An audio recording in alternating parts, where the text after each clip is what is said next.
그날에 애굽이 분요와 같을 것이라. 그들이 만군의 여호와께서 흔드시는 손이 그들 위에 흔들림으로 말미암아 떨며 두려워할 것이며 유다의 땅은 애굽의 두려움이 되리니 이는 만군의 여호와께서 애굽에 대하여 정하신 계획으로 말미암음이라. 그 소문을 듣는 자마다 떨리라. 그날에 애굽 땅에 가나안 방언을 말하며 만군의 여호와를 가르켜 맹세하는 5 성읍이 있을 것이며 그 중에 하나를 멸망의 성읍이라 칭하리라. 그날에 애굽 땅 중앙에는 여호와를 위하여 제단이 있겠고 그 변경에는 여호와를 위하여 기둥이 있을 것이며 이것이 애굽 땅에서 만군의 여호와를 위하여 징조와 증거가 되리니 이는 그들이 그 압박하는 자들로 말미암아 여호와께 부르짖겠고 여호와께서는 그들에게 한 구원자이자 보호자를 보내사 그들을 건지실 것임이라. 여호와께서 자기를 애굽에 알게 하시리니 그날에 애굽이 여호와를 알고 제물과 예물을 그에게 드리고 경배할 것이요 여호와께서 서원하고 그대로 행하리라. 여호와께서 애굽을 치실지라도 치시고는 고치실 것이므로 그들이 여호와께로 돌아올 것이라. 여호와께서 그들의 간구함을 들으시고 그들을 고쳐주시리라. 그날에 애굽에서 아수르로 통하는 대로가 있어 아수르 사람은 애굽으로 가겠고 애굽 사람은 아수르로 갈 것이며 애굽 사람이 아수르 사람과 함께 경배하리라. 그날에 이스라엘이 애굽과 아수르와 더불어 셋이 세계 중에 복이 되리니 이는 만군의 여호와께서 복주시며 이르시되 내 백성 애굽이여 내 손으로 지은 아수르여 나의 기업 이스라엘이여 복이 있을지어다 하실 것임이라. 아멘. 우리 한국 사회에 특별히 한국 교회 안에 현재 가중되고 있는 여러 가지 문제들이 있지만 저는 한 가지 걱정되는 부분은 포비아, 혐오가 너무 많아지고 있다라는 생각입니다. 그래서 반 이슬람, 반 공산주의, 반 동성애 이런 사조들이 굉장히 힘을 받고 한국 교회 안에서 설득력을 얻고 있지요. 물론 저도 100% 동의합니다.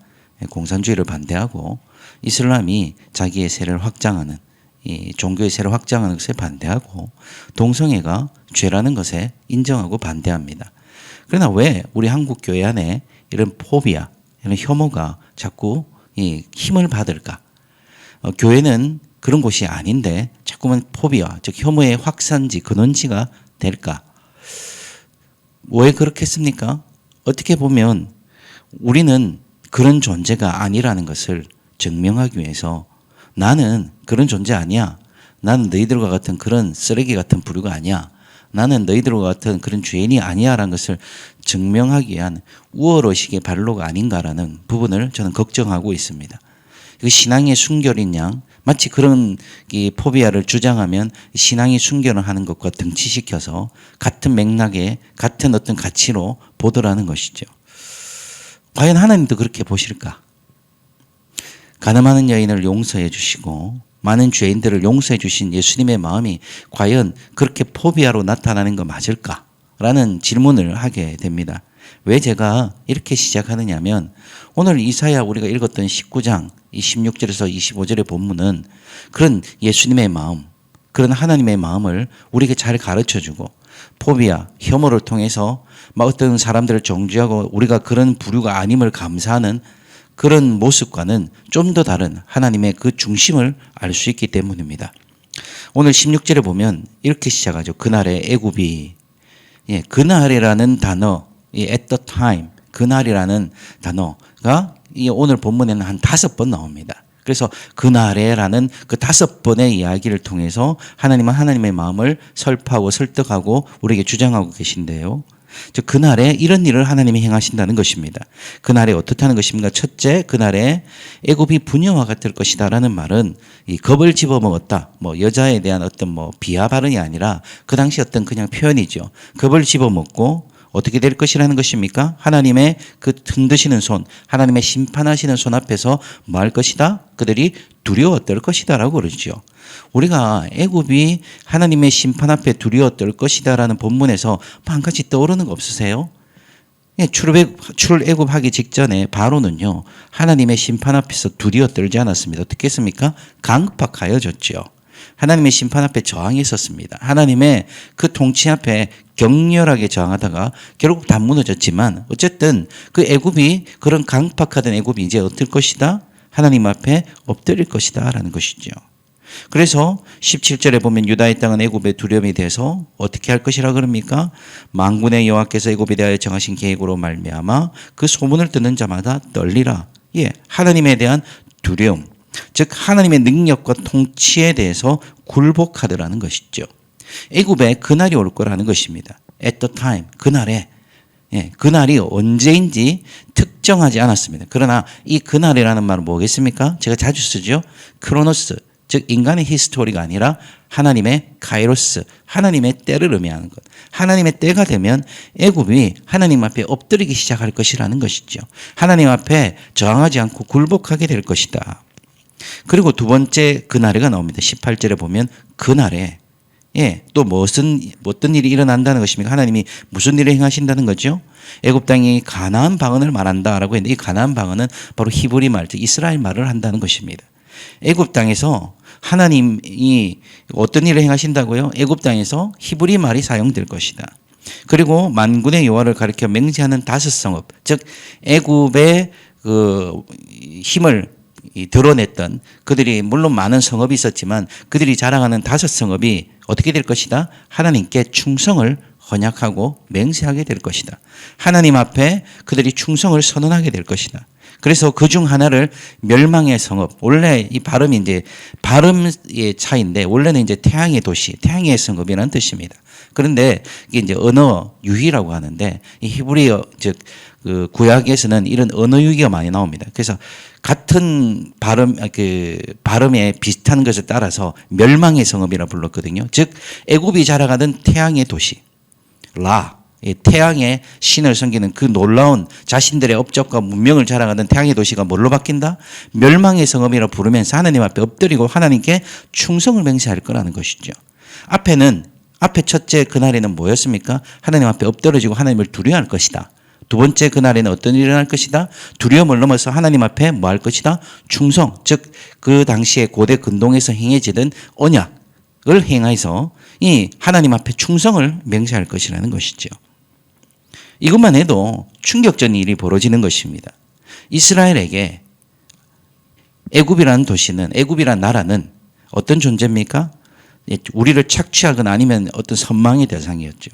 그 강력한 힘, 즉 하나님을 대체할 만한 힘으로 상징되는 애굽이 하나님 앞에 무너질 것이고 그 하나님 앞에 충성을 서약하게 될 것이다. 이것만 해도 이스라엘에게는 굉장히 충격적인 메시지인데 그날에는 계속됩니다. 19절에 그날에 다시 하나님께서 이 일을 행하실 것인데 그날에 무슨 일이 일어난다는 거죠? 애굽 땅 중앙에 여호와를 위하여 제단이 있겠고 변경에는 여호와를 기둥이 있을 것이다. 이게 뭔 말입니까?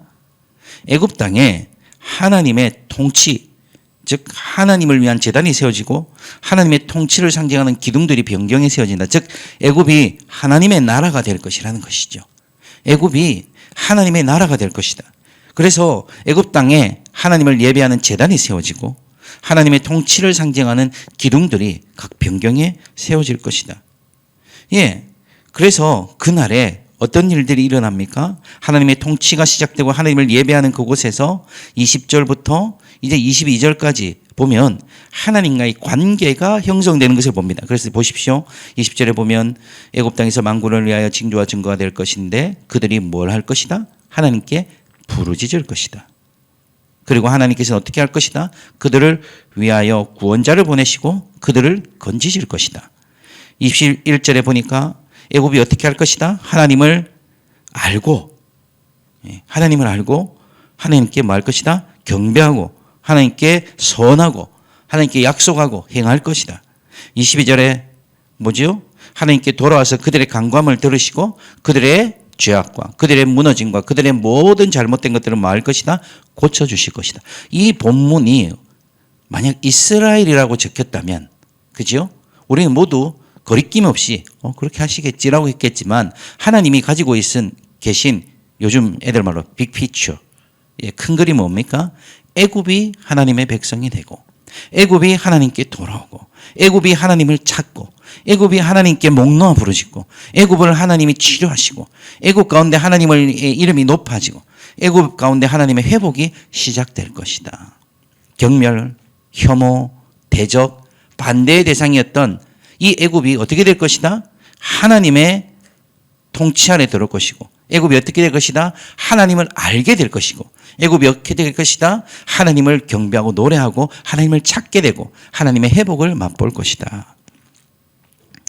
여기만 해도 전부 다 헉 할 겁니다. 이스라엘 사람들. 진짜? 저런 쓰레기 같은 애굽이? 응? 저런 이방 저것들이?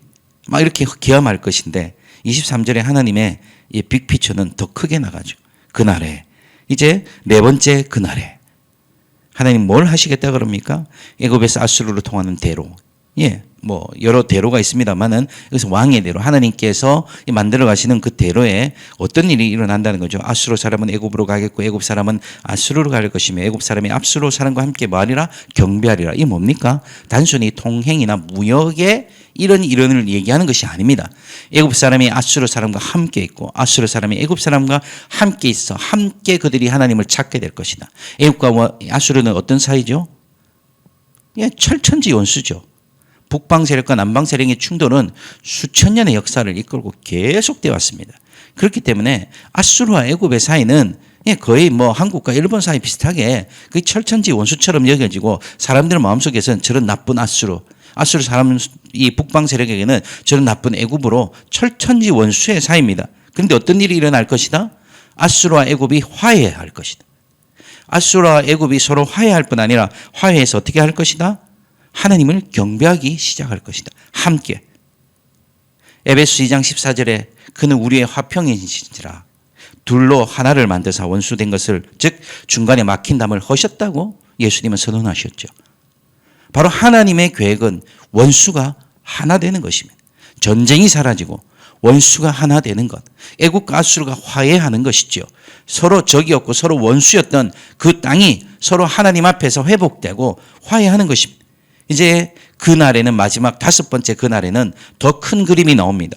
24절에 그날에 다시 이제 어떤 일이 일어난다는 거죠? 이스라엘이 애굽과 아수르에 다시 이스라엘이 들어오죠. 이스라엘이 애굽 및 아수르와 더불어 세계 중에 뭐가 되리라?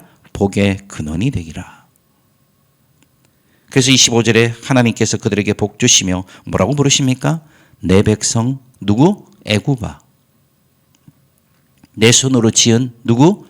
아수르요. 나의 기업 이스라엘이요. 애굽과 아수르와 이스라엘 어떻게 불렀죠? 똑같이 불렀죠. 내 백성이고 내 자손이고 내 기업이고. 다르게 부르지 않았습니다. 이스라엘 그리고 이스라엘 먼저지. 이스라엘 먼저 이게 아니에요. 아수르와 애굽을 먼저 불렀어요. 애굽 이스라엘보다. 이것은 무엇을 의미합니까? 바로 하나님께서 애굽과 아수르와 이스라엘 함께 보실 뿐 아니라 그 족속이 그 나라가 세계 중에 복의 근원이 돼서 함께 하나님의 복을 선포하고 있다는 것이죠. 혐오의 대상, 거절의 대상, 거부의 대상, 전쟁의 대상, 처절하게 투쟁해야 될 대상으로서의 애굽과 아수르가 아니라 하나님의 눈에는 뭐가 보이는 것입니까? 바로 하나님의 백성으로서의 애굽과 하나님의 백성으로서의 아수르, 하나님의 복의 근원이 될 하나님의 자녀로서 애굽과 아수르, 그리고 이스라엘도 특별한 특권이 아니라 특권 계층이 아니라 누구예요? 똑같은 애굽과 아수르와 똑같은 하나님의 백성이 되는 것입니다. 이것이 하나님의 마음이라는 것이죠. 그런데 우리의 신앙이 어떻게 됩니까? 자꾸만 혐오 중심으로 움직일 때. 혐오 중심으로 어떻게 될까요? 저 나쁜 애굽, 저 쳐죽일 아수르. 아수르가 정말 쳐죽일 놈들이거든요. 요즘은 지금 군국주의자들입니다. 군사국가. 일본 시대, 일본이 군국주의 시대에 어땠습니까? 그들이 행했던 이 잔혹함은 진짜 인간이 이성으로 상식적으로 헤아릴 수 없는 무참한 짓을 저질렀잖아요. 예? 우리나라에서도 수없는 대학살을 저질렀지만 남경 대학살 수십만을 그냥 그대로 죽여버리는. 그래서 그 칼이 부러질 때까지 목을 베는, 어느 칼로 더 오래 베는 이런 거 장난하고 게임 즐기는 무식할 뿐 아니라 몸서로 치는 일들이 바로 그렇잖아요. 아수르 그런 국가란 말이에요. 한번 짓밟기 시작하면 학살이 일어나는데 감당하기 어렵습니다. 반항하고 저항하면 무참히 죽여버리는 그 나쁜 놈 아수르를 하나님 뭐라고요? 내 백성, 내 손으로 지은 아수르요. 혐오가 생기고 공포가 생기고 그런 그들과 다름을 강조하기 시작하는 것은 하나님의 그림, 하나님의 생각과 자꾸 멀어지는 것입니다. 교회에서 자꾸 반공산주의, 반이슬람, 반동성애 좋습니다. 그러나 문제는 뭡니까? 마치 바리새인과 같이 나는 저들과 같지 아니함을 감사하오며 어디서 많이 듣던 소리 아닙니까? 교회는 거룩을 회복해야 된다. 진짜 거룩은 뭘까요? 그들이 하나님께 돌아오는 것입니다. 그들이 하나님께 엎드리는 것입니다. 그들이 회복되는 것이죠. 한국 교회 안에 번져 있는 이 순결한 믿음을 빙자한 혐오들, 이것은 하나님의 마음과 굉장히 격을 달리하고 척을 지는, 완전히 어떻게 보면 하나님의 마음을 모르는 자들과 같습니다. 하나님은 아수르 애굽을 축복하십니다. 그들이 내게 돌아올 것이며 그들이 내게 엎드릴 것이며 그들이 나를 부를 것이며 내가 그들을 치료할 것이며. 과연 우리는 하나님의 마음을 알까? 그리고 하나님의 이 통치가 있는 것에 어떤 일이 일어났었습니까? 아까 애굽과 아수르가 어떻게 했죠? 화해했습니다. 우리가 하나님의 백성으로서 살아가고 세상 속에 살아갈 때 세상을 혐오하면서 세상에 홀로서기, 세상에서 내가 제일 깨끗한 것처럼 살아가는 그것이 아니라 우리가 있는 그곳에서 어떤 일이 일어날까요? 예수님이 하신 것처럼 화평이 일어나는 것이죠. 우리가 있는 곳에서는 언제든지 화평케 하는 일이 일어나는 것이죠. 우리는 화평의 아들들이고 화평의 자손들입니다. 하나님 나라의 자녀이기 때문에, 하나님 나라의 백성이기 때문에 사람을 찍어내고 사람을 혐오하며 사람을 차별하는 것이 아니라 애굽이든 아수르든 그 인간이, 그 사람이 어떤 인생을 살았든 간에 하나님께 돌아오는 그 순간이 바로 내 백성, 내 자손이라고 말하는 하나님의 마음처럼 우리의 형제가 되고 우리의 자매가 되는 것. 이것이 교회가 가진 유일한 사명, 하나님께 받은 축복의 권세 아니겠습니까? 지금 이사야가 보고 있는 것은 단순히 지금 애굽과 아수르가 지금 좋은 배경이 아니잖아요. 애굽과 아수르는 어르렁거리고 싸우고 있고 아수르는 벌써 북이스라엘을 무너뜨렸고 학살이 벌어졌고 애굽도 유다를 이용해 먹기 위해서 혈안이 돼 있고 지금 어둡고 암울하고 이 앞을 내다볼 수 없는 미래를 지금 살아가는 시대가 바로 이사야 시대예요. 그러나 이사야를 통해서 하나님께서 보여주고 있는 것은 뭡니까? 놀라운 하나님 나라인 것이죠. 이 땅에서 오밀조밀 그냥 이익 될까 손해가 될까 그거 하나 따져가면서 막 서로 미워하고 증오하고 살아가는 그것이 아니라 이사야가 보고 있는 하나님의 나라를 우리는 이미 어떻게 합니까? 예수님께서 선언하셨잖아요. 이 나라가 왔다. 그리고 그 예수님의 십자가가, 화평의 십자가가 둘을 하나로 만드시는 그 놀라운 은혜가 우리 가운데 선포되었고 우리를 통하여 흘러가기를 기다리고 계신 것이죠. 우리가 있는 그 자리에서 화평이 흘러가게 하십시오. 우리가 있는 그 자리에서 하나님의 나라가 흘러가게 하십시오. 우리는 세상을 혐오하지 않습니다. 하나님이 세상을 사랑하사 독생자를 주셨거든요. 그것이 하나님의 마음입니다. 그래서 오늘도 우리가 있는 그곳에서 애굽이 있을 수 있고 아수르가 있을 수 있습니다. 그들을 향하여 기도, 그들을 향하여 우리의 화평, 우리에게 주신 그 화평의 권세를 흘려보내고 그들 가운데 하나님의 일이 일어나기를 간절히 사모하면서 그들을 섬겨가고 그들을 축복하고 그들을 일으켜가는 것이 하나님이 우리에게 주신 사명인 것을 깨닫고 순종하기를, 이 말씀이 여러분의 인생에서 크든 작든 재진술되는 역사가 있기를 주 이름으로 축원합니다. 함께 기도하겠습니다. 하나님, 애굽을 심판하시면서도 그들을 버리고 유기하기 위해서가 아니라 그들이 돌아올 수 있는 길을 여신 주님, 그래서 우리가 살아있고 예수 그리스도의 십자가 보혈로 말미암아 우리가 이렇게 예수를 믿고 있음을, 이방인을 주께로 돌아오게 하신 하나님의 은혜가 있음을 깨닫고 오늘 이 아침에도 바리새인들이 가졌던 우월의식과 차별의식이 아닌 하나님의 마음처럼 화평의 통로가 되고 축복의 통로가 되는 인생을 살아가기로 작정하는 우리 모든 아름다운 성도들이 되게 하여 주시옵소서. 오늘 우리의 기도가 주님 앞에 상달될 때에 주여 우리의 뜻이나 우리의 욕망이 아닌 주의 뜻대로 역사하시고 주님께서 원하시는 방향으로 우리의 삶을 강권하여 주시옵소서. 주님 이 시간에도 우리와 함께 계실 뿐 아니라 성령을 보신 하나님을 찬양합니다. 성령님 우리 마음, 우리의 심령, 우리 인생 전부에 충만하게 임재하여 주시옵소서. 감사합니다.